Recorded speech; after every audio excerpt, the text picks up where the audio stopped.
आज Bible study में मैं स्वागत करता हूं। मेरे प्रियो, गालाती 1 अध्याय में देखेंगे अगर 6 से 9 तक, मुझे आश्चर्य होता है कि जिसने मुझे मसीह के अनुग्रह में बुलाया उसने तुम्हें इतनी जल्दी फिर कर और ही प्रकार के सुसमाचार की और झुकने लगे, परंतु वो दूसरा सुसमाचार है ही नहीं। पर बात यह है कि कितने ऐसा हो जो तुम्हें घबरा देते हैं और मसीह के सुसमाचार को बिगाड़ना चाहते हैं। परंतु यदि हम या स्वर्ग से कोई दूत भी उस सुसमाचार को छोड़ जो हमने तुमको सुनाया है, कोई और सुसमाचार तुम्हें सुनाए तो साबित हो। जैसा हम पहले कह चुके हैं वैसा ही मैं अब फिर कहता हूँ कि उस सुसमाचार को छोड़ जिसे तुमने ग्रहण किया है, यदि कोई और सुसमाचार सुनाता है तो साबित हो। तो इसी प्रकार से पौलुस बातों को रखते हैं। तो ये सुसमाचार, नो अदर गॉस्पेल, दूसरा कोई सुसमाचार ही नहीं है। तो सुसमाचार एक है मेरे प्रियो, उसको समझने की हम लोगों को आवश्यकता है। पौलुस किस बारे में बोल रहा है वो कहता है, अगर 6 को हम लोग गौर से देखेंगे, मुझे आश्चर्य होता है कि जिसने तुम्हें मसीह के अनुग्रह में बुलाया उससे तुम इतनी जल्दी फिर। तो अनुग्रह का सुसमाचार के बारे में वो बातें करता है। तो अभी प्रभु यीशु मसीह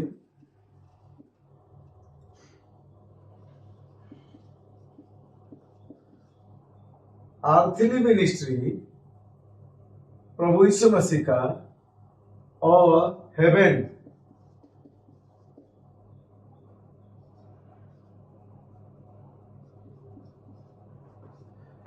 मिनिस्ट्री, तो प्रभु यीशु मसीह का 2 सेविकाएं थे। तो आर्थली सेविकाएं जो था वो व्यवस्था को पूरा करना था, पर जो हेवनली सेविकाएं था उसमें ग्रेस था, अनुग्रह था। तो नो अदर गॉस्पेल, तो जो दूसरा सुसमाचार है ही नहीं है। तो वो कौन सा सुसमाचार के बारे में बात कर रहे थे? वो ये सुसमाचार था कि ग्रेस, वहां पर लिखा गया कि मसीह का अनुग्रह से तुम्हें बुलाया गया था। तो अनुग्रह अर्थात ग्रेस का सुसमाचार, ग्रेस का सुसमाचार के बारे में लिखा गया है, ना कि व्यवस्था के सुसमाचार। तो आर्थली मिनिस्ट्री जो प्रभु यीशु मसीह का था वो मत्ती से लेके जॉन इसके बारे में बताया गया है। इसको समझना बहुत जरूरी है। जो स्वर्गीय सेविकाएं है वो रोमन से लेके फिलेमोन, तो इसको समझना बहुत जरूरी है। तो अनुग्रह के बारे में जो लिखा गया है रोमी से वो फिलेमोन तक लिखा गया है, इसको समझने का आवश्यकता है हमें। अगर इसको नहीं समझेंगे तो सारा चीज गड़बड़ हो जाएगा, क्योंकि हम लोग मत्ती से यूहन्ना तक समझ लिए हैं कि यही गॉस्पेल है। ये गलत बात है। ये केवल नेशन के लिए था, अर्थात यहूदी या इजराइल के लिए था। पर यहां पर ऑल नेशन, यहां पर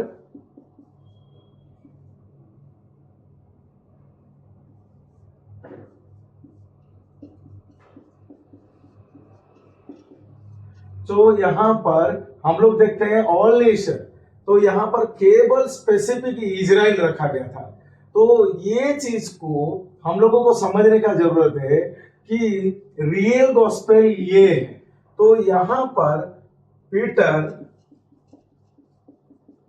प्लस 12 जन को था। तो यहां पर हम लोग देख रहे हैं, यहां पर पॉल, ये चीज को समझना जरूरत है मेरे प्रियो। जब तक इसको हम लोग नहीं समझने पाएंगे तब सारा विषय गड़बड़ हो जाएगा। इसी कारण बहुत लोगों को सुसमाचार बोलने से, वो मत्ती से जॉन तक बोलते हैं यही सुसमाचार, नहीं नहीं नहीं, वो यहूदी लोगों के लिए लिखा गया था। तो वो प्रोफेसी में जाता है, वो प्रोफेसी पहले से जो भविष्यवाणी पूरा हुआ था वो भविष्यवाणी पूरा हो रहा है बोल के लिखा गया है।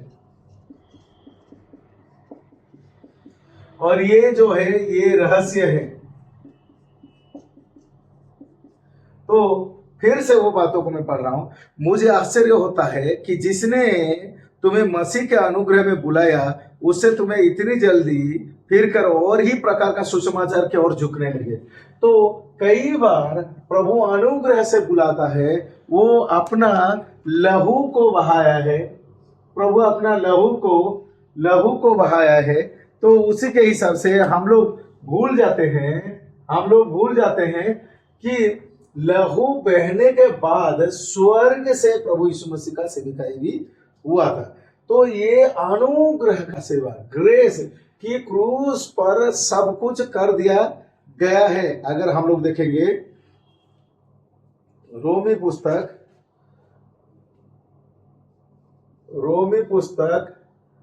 5:6, क्योंकि जब हम निर्बल ही थे तो मसीह ठीक समय पर भक्तिहीनों के लिए मर गया। तो यहां पर लिखा गया जब हम निर्बल ही थे तो ठीक समय पर मसीह भक्तिहीनों के लिए मारा गया। अगर हम लोग देखेंगे वही रोमी 5 का और एक रेफरेंस लेते हैं, 8 को लेते हैं। परंतु परमेश्वर ने हम पर अपनी प्रेम की भलाई इसी रीति से प्रकट करता है कि जब हम पापी ही थे तभी मसीह हमारे लिए मरा। जब हम पापी ही थे, तो इसको समझना जरूरत है, जब हम लोग पापी ही थे हमारे लिए प्रभु यीशु मसीह मरा। तो कई बार हम लोग इस संदर्भ को समझ नहीं पाते हैं। तो हम लोग कुछ बातों को शुरू करते हैं ताकि हम लोगों को समझने के लिए सुविधा होगा। तो पहला मनुष्य आदम की रचना जो हुई वो बाहर से पृथ्वी से उसका शरीर हुआ और अंदर से स्वर्गीय देह जिसका कनेक्शन वो स्वर्ग के साथ था, ईश्वर के साथ था। तो उसका अंदर का कनेक्शन ईश्वर के साथ था। पर फल खाने के बाद क्या हुआ, उसका स्वर्गीय अंश मारा गया और उसको कहा जाता है उसने पाप किया। तो इसी हिसाब से उसका अगर हम लोग रोमी 5:12 को देखेंगे, इसलिए जैसा एक मनुष्य के द्वारा पाप जगत में आया और पाप के द्वारा मृत्यु आई और इसी रीति से मृत्यु सब मनुष्य में फैल गई क्योंकि सब ने पाप किया। तो एक मनुष्य जिसका नाम आदम था, तो एक मनुष्य के गलती के कारण सब मानव जाति क्या हो गए, पापी हो गए। सब का अंदर पाप राज्य किया। तो उसका अर्थ यह है अंदरूनी हिस्सा से वो मर गया, वो अंदरूनी हिस्सा से मर गया वो। तो उसी के हिसाब से हम लोगों को समझने का जरूरत है कि यही है पाप। तो पीढ़ी से पीढ़ी एक मनुष्य के जरिए से पाप आया और पाप पूरा दुनिया में फैल गया। उसी के हिसाब से हम लोगों को समझने की आवश्यकता है कि पूरा पाप जगत में फैल गया। तो और उन्हें क्या दिया गया, व्यवस्था दिया गया। तो मेरे प्रियो हम लोगों को समझने की आवश्यकता है कि ये जो पाप है, तो वहां हम लोग देखते हैं कि प्रभु यीशु मसीह का धरती का सेविकाई में और जो 12 चेले जो सेविकाई किए उसमें से किसी का अंदरूनी हिस्सा जिंदा नहीं हुआ। पर हम लोग स्वर्गीय सेवा में देखते हैं जो पौलुस कहता है 2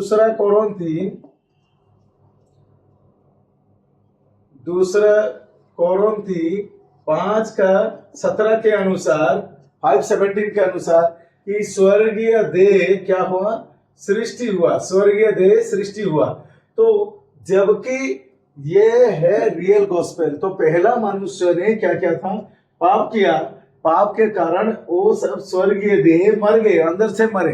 पर अभी हम लोग देख रहे हैं कि पौलुस के द्वारा अर्थात स्वर्गीय सेविकाई के द्वारा प्रभु यीशु मसीह का अनुग्रह आया। और रोमी से फिलमोन ये मिस्ट्री है, ये भविष्यवाणी में लिखा नहीं गया था।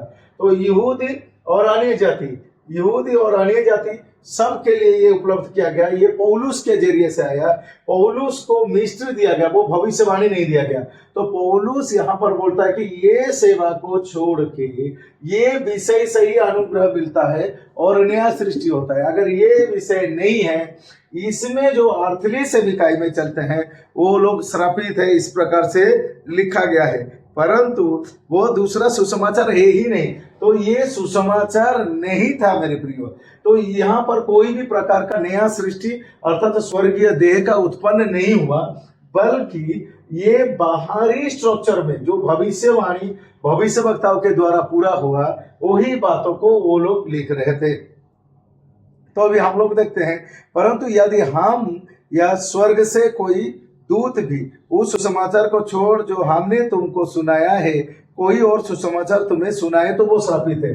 तो पौलुस कहता है कि जो सुसमाचार हमने दिया है उसको छोड़कर और कोई जो सुसमाचार सुनाता है और जो विषय, वो श्रापित है। क्यों श्रापित है? क्योंकि वो अंदर से कुछ फर्क नहीं हो रहा था। तो यहाँ पर जो अब्राहम, दाऊद, दानियल या फिर मत्ती, मरकुस, लूका, यूहन्ना के द्वारा जो सुसमाचार अर्थात जो बातों को रखा गया, उसमें से अंदरूनी मनुष्य का कुछ सृष्टि नहीं हो रहा था, जबकि आदम का अंदरूनी हिस्सा था। अगर हम लोग देखेंगे उसका जेनेसिस 1:26 में, तो उसका स्वर्गीय अंश था। तो पौलुस ये स्वर्गीय अंश के बारे में बात कर रहा है कि ये स्वर्गीय अंश क्या हो रहा है, ये स्वर्गीय अंश सृष्टि हो गया। तो ये हो गया है न्यू क्रिएचर।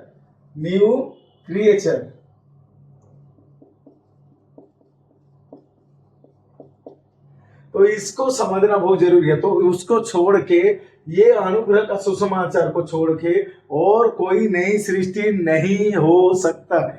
इसी कारण हम लोग को जानने की जरूरत है कि यीशु मसीह क्रूस के बाद अगर जो सुसमाचार पौलुस के जरिए से आता है उसमें से नई सृष्टि होता है, और इसको छोड़ देने से किसी का भी अंदरूनी हिस्सा उत्पन्न नहीं हो सकता है। इसीलिए पौलुस फिर गलती 1:9 में, जैसा हम पहले कह चुके हैं वैसा ही मैं अब फिर कहता हूं कि उस सुसमाचार को छोड़ जिसे तुमने ग्रहण किया है, यदि कोई और सुसमाचार सुनाता है तो वो श्रापित है। तो मेरे प्रियो, ये आपके लिए कठिन हो सकता है, क्योंकि यहीं से एक बैरिकेड आ गया कि देखो ये स्वर्गीय सेविकाई है, ये धरती का सेविकाई यीशु मसीह। तो धरती का सेविकाई में किसी का भी उद्धार नहीं हुआ, कोई भी स्वर्गीय अंश किसी को प्राप्त नहीं हुआ। और यहाँ पर हम लोग देखते हैं कि जो स्वर्गीय सेविकाई है उसमें अनुग्रह मिला, और अनुग्रह से नई सृष्टि। पहला आदम का जैसे स्वर्गीय अंश था, आखिरी मनुष्य अर्थात जो कोई ये सुसमाचार को सुनता है, पौलुस का गॉस्पेल को सुनता है, तब उसका जीवन में वो नई सृष्टि हो जाता है और वो अंदर से फिर से नया हो जाता है, अर्थात स्वर्गीय देव से प्राप्त होता है। इसी कारण अगर हम लोग देखेंगे रोमी पुस्तक 2 अध्याय, रोमी पुस्तक अगर हम लोग देखेंगे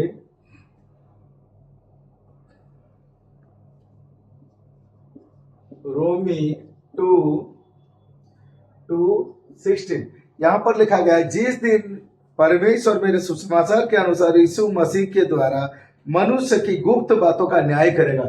तो पौलुस के इस सुसमाचार से ही न्याय किया जाएगा, क्योंकि ये सुसमाचार को जो पौलुस का विश्वास किया उसका अंदर में स्वर्गीय अंश या स्वर्गीय देह प्राप्त हुआ। अगर ये स्वर्गीय अंश नहीं है तो वो श्रापित है, वो अंदर से वो लोग छुटकारा अभी तक प्राप्त नहीं किए। इसी कारण हम लोगों को समझने की आवश्यकता है कि पौलुस का जो सुसमाचार को छोड़ देने से, पौलुस से जो अनुग्रह का सुसमाचार को छोड़ देने से रेस्ट ऑफ बाकी जो कुछ है, मत्ती, मरकुस, लूका, यूहन्ना से भी प्रचार करो, वो सब वो अंदरूनी के लिए नहीं है, क्योंकि वो यहूदी और इजराइल लोगों के लिए था।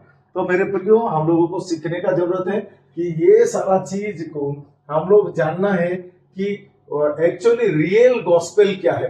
तो ये इसको छोड़ के और दूसरा कोई सुसमाचार है ही नहीं है।